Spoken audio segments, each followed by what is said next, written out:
Welcome to the PreSnap Podcast presented by LineStar. Alongside Tyler Wiemann, I'm Shannon Sommerville. Today on the show, we've got your top 5 sleeper tight ends. Already on the LineStar YouTube channel, we have rolled out sleeper running backs and sleeper wide receivers. Now we're looking at the tight ends. And Tyler, tight ends can be pretty valuable in fantasy football. What is your strategy as you approach best ball drafts looking for some good value with the tight end position?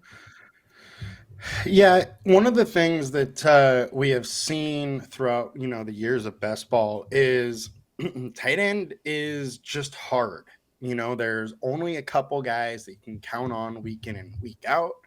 And if you don't get one of those, then it's better to just kind of punt the position and take, 3 guys at the very end of the draft and hope you're able to line them up with touchdowns every week. Yeah, I mean, last year when you look at the scoring leaders, weeks 1 to 18, although number 1 came in with Sam LaPorta, who was drafted tight end 13 in Underdog Fantasy Best Ball drafts, it's the usual suspects. It's George Kittle, Travis Kelce. I think we all kind of saw TJ Hawkinson predicted him to have a good year, and he certainly did that.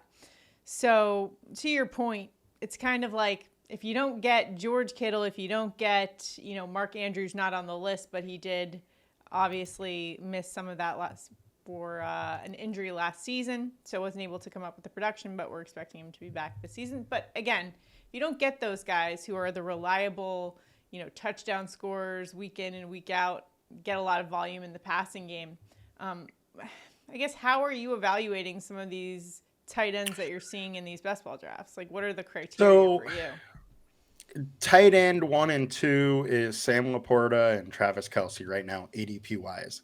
Personally, I think both are going a little bit too early, and I'm really not getting either. If I'm in a situation where I'm able to get Mahomes and Kelce, then I'm okay with Kelce's ADP. But outside of that, I'm really not taking either of those guys. And what is happening is I'm either taking one of the last guys of that, first like top 5, 8 tight end area, or I'm just totally punting the position. Guys that I've been getting and targeting a lot are the David Njoku's, Evan Engrams, and George Kittles of the world, or even Dallas Goedert, who are, kind of still in that top tier echelon or top tight end 1 area, but not, they don't have the upside as a Travis Kelce or Sam LaPorta. For the purposes of this video and our sleepers, we are kind of characterizing them as past tight end 10 or so. We're not doing the top tight ends, although you did want to give an honorable mention, though, to the value of Evan Engram. Tell us more, Tyler. Yes. Yeah, I just think Evan Engram is going a little bit late. This is a guy that was second in tight end yards last year and first in team targets for a tight end, which they just lost Calvin Ridley. So they lost one of the main target earners, and Evan Engram was a big-time target earner. So I think you can count on him still getting that same target volume on his team, but he's being drafted as tight end 8. This is a guy that didn't have a tight end or a touchdown through, week 8 or 10 last year. And I think you correctly called that last year when he got his first one. But, he gets a little positive regression in the touchdown category, and you're talking about a guy that could be a top 3 tight end who is going at, tight end 8. I was looking at the top targets for tight ends last season. Evan Engram was number 1 by a significant margin. Yes. So now you add the fact that Calvin Ridley's out. Definitely some great value there. All right, let's get into our sleepers. But before we do, if you're watching this video, can you do us a huge favor? Make sure to like this video, subscribe to the channel, give us a comment below. It helps us out in the YouTube algorithm, and it also helps you out as well. Keep up to date with all the content we've got cranking out here at the LineStar YouTube channel. So do us that favor. Also, if you haven't downloaded Underdog Fantasy yet to play in these best ball tournaments, got to get in it, got to be in it to win it. Millions of dollars, it could be on the line coming to you. You got to enter into the drafts. Underdog Fantasy. Use the promo code LineStar, and you can get your deposit matched up to $250. So make sure to take advantage of that using the promo code LineStar. All right, let's get into these tight end sleeper picks. We're going to start off with one that's maybe borderline not so sleeper, maybe like a light nap, if you will. But we're going to talk about Dallas Goedert coming in at ADP 113, tight end 12 off the board. And for the Eagles in 2023, he recorded 59 receptions on 83 targets, 592 yards, 3 touchdowns. He ended up finishing the season tight end 16. The guy gets banged up a lot. Never really had more than 5 touchdowns in a season, but the offense he's on is pretty high-powered, and he's always a pretty reliable target. What is your impression of where he is going in best ball drafts? Yeah, the whole reason here is I just think he's going a little bit later. He is one of the few real values I see at the tight end position right now. He's on a good offense. His big issue is he hasn't been able to play 17 games. He keeps getting hurt. He keeps getting his seasons cut a little bit short. And the ADP of a guy with, 113 ADP who has the upside of 8+ touchdowns, 900+ yards at the tight end position should frankly just be going higher than that. He is more of in the echelon around George Kittle minus, his George Kittle's huge blow up 200-yard, 3 touchdown type games. Yeah. Or 150-yard, I should say. But he is in more of that category and not so much the sleeper or a tight end 2. Yeah. I think the only real, issue is just his history of missing a couple of games every season. But you could kind of say that just about every tight end in the league. I mean, they're doing a lot of run blocking and all sorts of things. Yeah. So they're getting banged. It's just the nature of that position. So I wouldn't let it deter you too much. Yeah, his injury history really isn't that much different than a guy like Mark Andrews, but Mark Andrews is always one of the top tight ends that go, and nobody seems to care about his injuries, but they do Dallas Goedert's. There we go. Got to give some love to Dallas Goedert. All right, our next one is kind of an interesting pick here. We're going to the Packers, and tight end for them, Luke Musgrave, coming in at ADP 155. He's tight end 18 off the board. Interesting because he does have a slight competition with Tucker Kraft, who is dealing with an injury. However, last year for the Packers, Musgrave in his rookie season, 36 receptions on 46 targets, 352 yards, 1 touchdown. He did deal with some injuries throughout the course of the season. Finished the season tight end 31 in fantasy scoring. Tyler, what do you make of where he's going in best ball drafts right now? Yeah, look, at 155, I think he's going slightly higher than he really should be. However, I think there is big time upside here. You're talking about an offense that should take another step forward. They have a quarterback in Love that was solid. They have some decent pass catchers. And this is his sophomore season. So I think his ability takes another step forward. And prior to him getting hurt, he was doing pretty well. Obviously, he got hurt. He wasn't really able to finish the season. And I think that's hurting his draft stock. However, he's in a spot where Tucker Kraft, his tight end competition, got hurt and is going to miss preseason, might give Musgrave a little bit more of a leg up to be, the pass catching weapon. But this is a guy that was number 1 in tight end target separation last year and number 11 in tight end ADOT. So I think there is the ability for those big games. He just was kind of allergic to the end zone last year. So he does need to correct that for this year. All right, let's head to the NFC South, where we go to the New Orleans Saints and their tight end, Juwan Johnson, coming in at ADP 172.9, tight end 21 off the board. Last season for the Saints, he had 37 receptions, 368 yards, 4 touchdowns. He did miss 4 games with an ankle injury, but finished tight end 26 in fantasy scoring. I love this spot here, Tyler, mainly because this is a new offense led by Clint Kubiak, who was hired this offseason, most recently coming from a team that knows how to use tight ends, that is San Francisco. And remember that Juwan Johnson was an undrafted rookie, originally a wide receiver. So this is a pass catching tight end for sure. He flipped to tight end back in 2022. So really he was adjusting. And then last season was like his first full season as a tight end.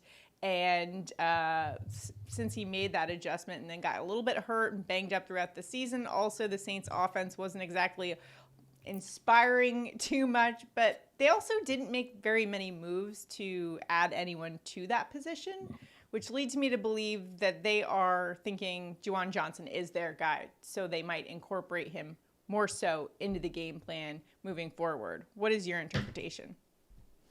Yeah, I think their thought is it is Juwan Johnson. He has done decently. He was 10th in tight end ADOT last year, 7.6 yards per target there, 18th in expected fantasy points. So there is some upside there. I mean, he's drafted at 21 and he finished 18th in that stat. The other thing here is that Olave and Shaheed, their number 1 and number 2 wide receivers, are just smaller guys. Both of them are 6 foot 180.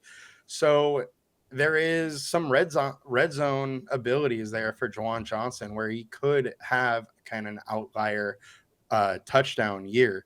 The other thing is Alvin Kamara is aging a little bit, and with that, maybe he's not as efficient in the red zone. Juwan Johnson has a 60% contested catch rate, which is rated 9th for tight ends. So I think there's some upside for where he's being drafted at tight end 21 that we should probably jump on. All right, another tight end to maybe jump on. In fact, Tyler, I believe you picked him last year as a potential given his backup status to Mark Andrews and Mark Andrews, injury history. Isaiah Likely for the Baltimore Ravens, who did step up and deliver some fantasy points when Andrews was out. He's going ADP 182.8, tight end 23 off the board. He had 30 receptions last year, 411 yards. Great efficiency numbers, though, averaging 13.7 yards per catch. That was actually the second highest among tight ends, minimum 25 targets. He also had 5 touchdowns. So he finished tight end 23. But when you look at this Baltimore Ravens offense, Todd Monken knows how to use tight ends. He had Brock Bowers back at Georgia a couple of years ago and knew how to work him into the offense. I could see him finding a way to expand the role here for Isaiah Likely a little bit more. What do you think? Yeah, I think there is the possibility of an expanded role, giving him, kind of some weekly volume. However, the big thing here is that Andrews only played complete seasons in 2 of 6 seasons.